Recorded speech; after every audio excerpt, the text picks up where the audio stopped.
Thank you so much for taking out the time to join us here on the show. Anurag, is it all right if our first question, we just want to ask you, can you take us back to the moment itself? So tell us a little bit first about what had made you decide to climb Mount Annapurna. You are a climber, but you also hold down a full-time job. You were climbing before this. You decided to climb Mount Annapurna. Walk us through, because I know that it was a weather change that made you go, okay, let's go back down. Walk us through those moments, what you remember of it. Yeah. Thank you for having me. I think so. It was last year in April 2023 when I was on my way to Annapurna. But even before that, why Annapurna? For me, that mountain has always been the holiest mountain. That I worship mountains and I worship Annapurna as my Annapurna. That's my personal connection with the mountain. You know, the mountain that's known for taking lives has given me my life. In retro, when I look back, I think it's the way how I have treated mountains always, what mountains meant to me is something very, very Sacred, it sounds like, almost. exactly like sacred, even beyond sacred. It's such an intimate relationship that I share with the mountain. You know, I feel one with the mountain. I've never felt scared on Annapurna, that mountain that's known as the deadliest mountain to climb. And it was the easiest decision for me when I thought of 8,000ers, and Annapurna was the natural choice for me. Because for me it was very clear, if I could climb Annapurna, I could climb literally any mountain on the planet. And that's what really happened now. If you look at it, I'm climbing the biggest mountain of my life, the mountain of recovery after Annapurna ordeal. So mountain has prepared me over these last few years, 3 years, little over 3 years. I've trained myself physically, mentally, financially before I embarked on a big 8,000-meter mountain like Annapurna. I trained myself technically. I climbed many technical mountains. I got myself ready. It was not like I was not prepared to climb Annapurna. It's not a decision made in haste. It's a conscious decision that I made to climb Annapurna. Can we ask you the accident itself, and feel free to discuss it in as much you're comfortable discussing it in. Thank you. But tell us how much, because it's unclear even from reports, were you unconscious? Were you conscious when you fell into the actual crevice? I know it was 3 days, 3 nights. How much of it do you actually remember, if anything at all? When you look back, what do you see? What do you feel of those moments? I mean,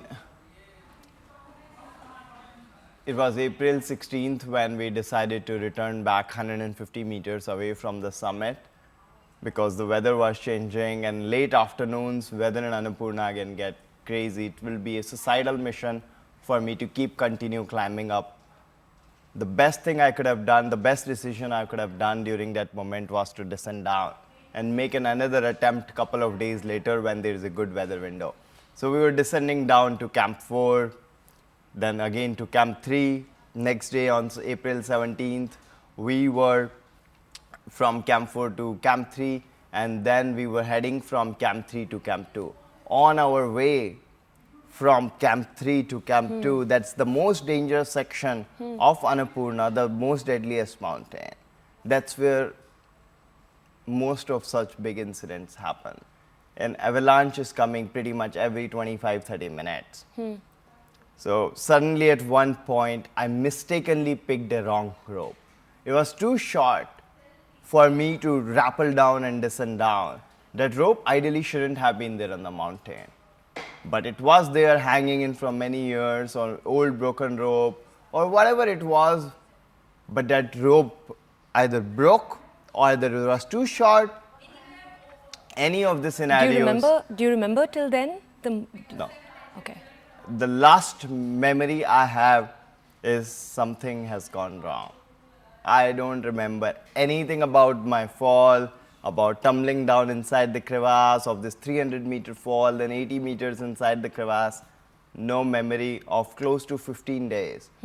Of these 3 days and 3 nights, and then of my initial hospitalization in Nepal because I was in coma or induced coma, you know. So I have no memory of that time. My first memory is really waking up in the hospital and nurses, sisters were dressing my wounds. So I can't recall anything. But one thing that I did right when I was inside the crevasse was I recorded my own videos in my GoPro inside the crevasse, and I've seen those videos. And I was so you were, even though you can't remember it, you were functioning. I was fully conscious for 3 days. But an avalanche buried me under the snow the night before my rescue, on the third night, on 19th of April. Maybe it might have come around in the evening because my last video that I recorded was in the late afternoon, in the afternoon of 19th of April. So I think after that an avalanche would have come. I would have completely got buried under the snow and ice. And so obviously I was unconscious after that. But you don't remember, for example. So then I must ask you, you regained consciousness, as you've said, after, right? You were rescued out 15 days, almost you said. 15 days later. And just tell us, because since then it's been, now today it's been more than a year, but that recovery process also was 8 months long. Yeah. Very, very long. I don't know, as you said, that the recovery process is still going on in many ways. Yeah. Can you tell us something you keep saying is it changed your life? I also know that you plan to climb Mount Annapurna again. I have to ask you, your family is okay with that? Just tell us, and also tell us a little bit about the changes you see it has actually made to your mental process. How do you see that in your everyday? Yeah. So I mean, I would love to climb again if mountain allows me and if my body allows me to. I don't know if that will happen or not. Only time will tell. So you have to wait and watch and have that patience, and that I always speak about. So I need to also have that. So only time will tell. But yes, I would love to, and my intuition, my strong instinct tells me it's just the beginning of my climbing journey. So let's see how it unfolds. And family, obviously they wouldn't like me to climb, you know, what they have also gone through. So I have to also get them engaged and involved into this decision making. It's not going to be my decision only, because it's not the only person, I'm the only one who has suffered. It's the family that has also gone through their own ordeal. So I really want them to take along on this journey with me, even if I decide to climb. And I'm sure if I do, they would support me. Because they've always been supportive. They know that all of these things are not in anyone's control. If I'm meant to climb, I will climb. It will happen. It's in your fate. It is in my fate. There is no one that could stop, and my family believes that. They've seen this at many instances in my life. They would not like me to do those things, but it is bound to happen, and it happens. So they have this faith, believe in all of these things that also I find very encouraging and supportive to me. They are not like very critical for me to do any of these things. They understand. They let me do what I am passionate about, what I'm meant to do in this life. Can I ask you, there was a huge community that was created in a matter of hours.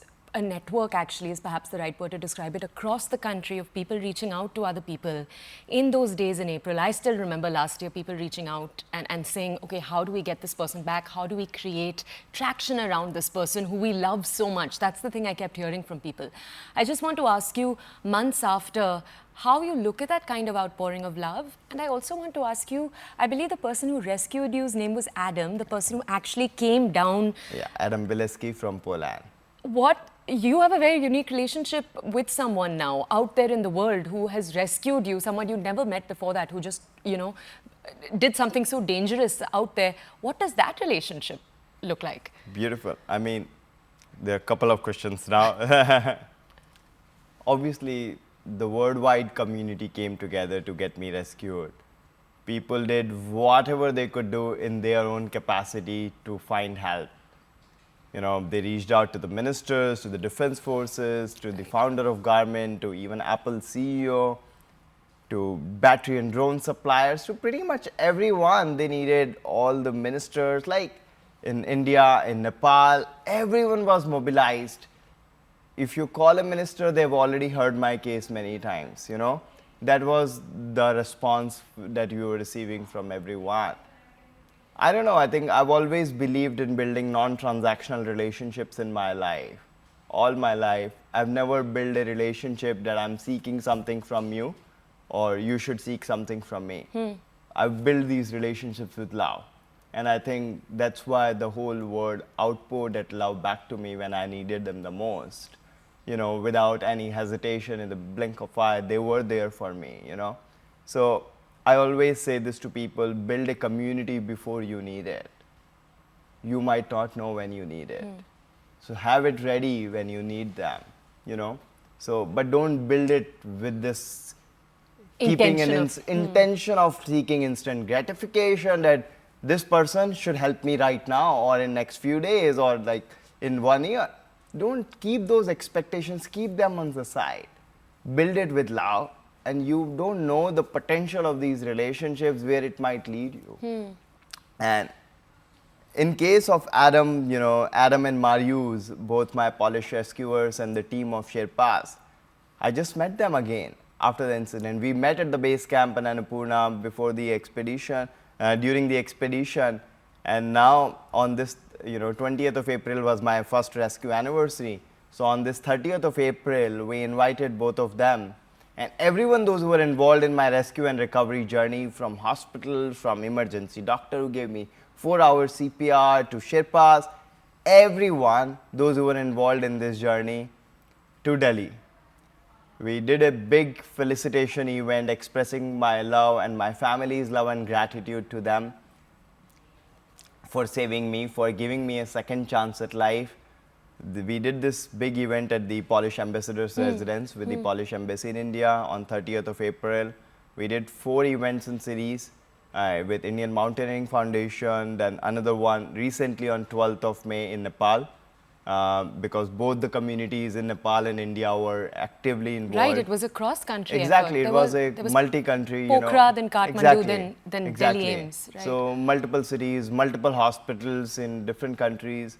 So we did all of that. We spent, I still remember the first moment when me and my brother Ashish, we met Adam and Marius. I cried. You Of know, course, when yeah. we met, These are the people who. Yeah. it was just so unbelievable to meet them, touch them, feel them, hug them, embrace them. You know, wow. So I still get goosebumps. You know, that moment. But it was beautiful. We spent a lot of days together, hanging out, traveling, and now we become the buddies, the friends. You know, like it's a newfound relationship. We are like brothers from another mothers, you know. That's the relationship 4 of us share. And very warm and very grateful that, you know, they became part of my life. And Annapurna has bestowed her blessings, all her blessings on me. So just very, very grateful to everyone, those who were involved in my rescue and recovery journey. And I mean, when we were in the hospital, my surgeons, my family and friends, including myself, we all thought it might take me easily 2.5 to 3 years to be here, what I'm doing right now. I had a very miraculous recovery in last 11 months, you know. In 11 months, I was doing all things independently. Traveling, relearn pretty much everything that I needed to, and get back to life with same normalcy that I used to have. Anurag, thank you for taking out the time to share your journey. It was just so clear as you were answering that some of those moments are still very, very raw for you. There's still moments that you hold right here in your heart. You can hear that when you're answering. Thank you for taking out the time to speak to us. Thank you for having me. Really appreciate that.